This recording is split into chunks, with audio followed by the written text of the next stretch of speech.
you. Hey, Julian, what stands out to you about this Indiana defense and kind of the trouble that they're with great some good offenses they've faced this year? Yeah, I think they're really well coached. They're really sound in their fundamentals and have great technique, and they play really hard. So it's going to be a tough challenge for us. They're really good at creating turnovers and then capitalizing off those turnovers. So we're going to have to play clean football. Julian, Brian, I think on Tuesday said that if Julian showed up against Texas as completely different guys than the guy who showed firsthand for the Big Ten title game. Where would you see the biggest difference in where you were week one to where you are now? I think, just getting more comfortable in the system and just having all those reps under my belt. You can't really teach getting those reps. And so I think it's, just about experience and getting those experiences of playing in, Big Ten games and, having those reps and seeing different coverages and, just getting those reps. Julian, when did you see the team shift from the celebration into the preparation for Indiana? I know that was a big game for you guys, but obviously another goal to accomplish here. I think as soon as we came in on Sunday, everyone had that look in their eye because, we haven't won the Big Ten since 2020. So we know what's at stake here, and, we're excited about the opportunity to go play in Indianapolis, and we know what's at stake. Julian, this is 1 versus 2. Could be the Heisman Trophy up for grabs between you and Mendoza, etc. You're so laid back. On the inside, how revved up do you get? Can you explain you being revved up, what that feels like, looks like? Yeah, we talk about being even-keeled, but definitely excited for the matchup. I've talked to some coaches in our building and, ones who have coached in this game and, been there, and they talk about the atmosphere being electric and, how fun it's going to be playing in that stadium. So we're excited, but, it's at the end of the day, we are just playing another game. Have you let yourself even drift into thinking about the Heisman, etc., when you see your name mentioned, etc.? Do you spend much time on that at all? No, not really focused on outside noise. We have a job to do, and we have a goal to go win the Big Ten, so we're going to focus on that as a team. Have you come across Mendoza at all or gotten to know him over the years? I've never met him, no, but he's a great player, and seeing their tape and seeing them on TV, he's a really smart player, great decision maker with football. So we're a tough challenge. Ryan was saying how much he thought you sort of grew up during the Michigan game. I think he used an analogy of like a sailor going out to sea and coming home after a journey. How different do you feel after going through that Michigan game and leading your team to victory? Yeah, I think just battling adversity. We knew adversity was going to come, and it ended up coming on the second play. But just battling adversity, and our motto as an offense is just keep swinging and keep playing, and nothing's going to faze us.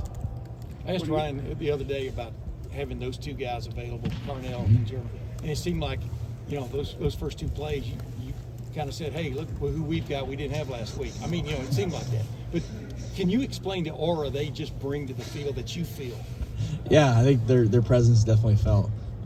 First play of the game, we were trying to make a statement.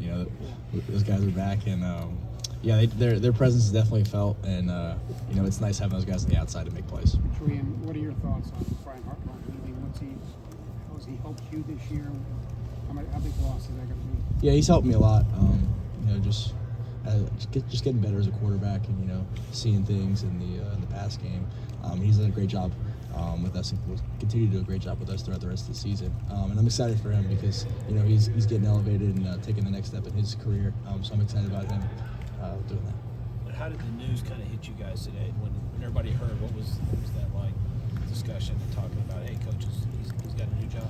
Yeah, we heard this morning, and then coach addressed the team, and people were excited for him. We're happy that he's elevating in his career. What does it mean to you to have him stick around for the playoff and want to be part of this? Yeah, it means a lot. He's someone who played here and graduated from here, so we wouldn't expect anything less of him to do that. And we're gonna have him. We're excited to have him for the rest of the playoff. How much have you seen Bo Jackson just sort of grow up? Everybody's talking about you, going off the sea, coming back from grizzled sailor. How much have you seen Bo Jackson grow up this season? I mean, from a maturity standpoint. Yeah, I think Bo's just getting better each and every week, and it's exciting to see a true freshman like that just keep getting better and keep growing and keep making plays for our offense, and the sky's the limit for him. Do you see him being more confident in making a cut that maybe he wouldn't have made 6 or 7 weeks ago instead of just running the play? Yeah, I think so. I think you see that a lot. You see him making guys miss. You see him talking trash after the play. You see him just having that confidence out there. Where'd the you talk shush about- come from? Where'd the shush come from? Oh, they were just, it was a loud stadium. Went into the big house, and I feel like there was a lot of it was a hostile environment. Would you have shushed in September, or are you growing into something like that? I think I would have, but I think you definitely gotta keep building confidence. Talk about the goals you guys have, including this game on Saturday. If you win it, get a chance to go back to the Rose Bowl. I know you've experienced the Rose Bowl, having gotten to play in one. What would that mean to you to get back there and play in California and be a starter? Yeah, it'd be awesome. From California, from I think an hour and 30 from the Rose Bowl, so it'd be awesome. And it's a really prestigious game and historic stadium, so it'd be awesome. Julian, you've always been an accurate thrower, but to know that you are kind of having the season you're having and are on pace to set the record for completion percentage in a season, what do you attribute that to? Is it just kind of your natural arm talent, getting used to the offense, combination of everything? What is that for you? I think it's the team stat. You really need 11 guys on the field to have numbers like that, because it takes everybody. It takes the offensive line up front. They're blocking for a while. We have plays where I'm scrambling around, running around there, and they're still blocking. And then you need to have receivers and tight ends who go up and make contested catches. And I think we have those definitely. And then running backs have to pass protect and they have to go run routes. So I think it really takes everybody on the offense.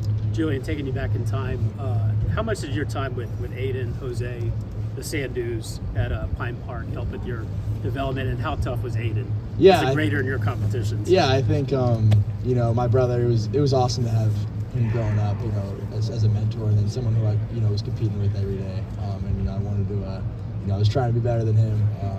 And so it was a lot of fun growing up. Going to quarterback workouts with him. It seems like that time you guys had just working out every morning. He said it. Both you guys really grew as quarterbacks during that time. Yeah, I think during COVID we didn't have school, so we were just going. In the morning we were going to run, and then we were going to throw pretty much every day, and just really I think we grew up a lot during that time. Julian, thank you. Thank you, Julian.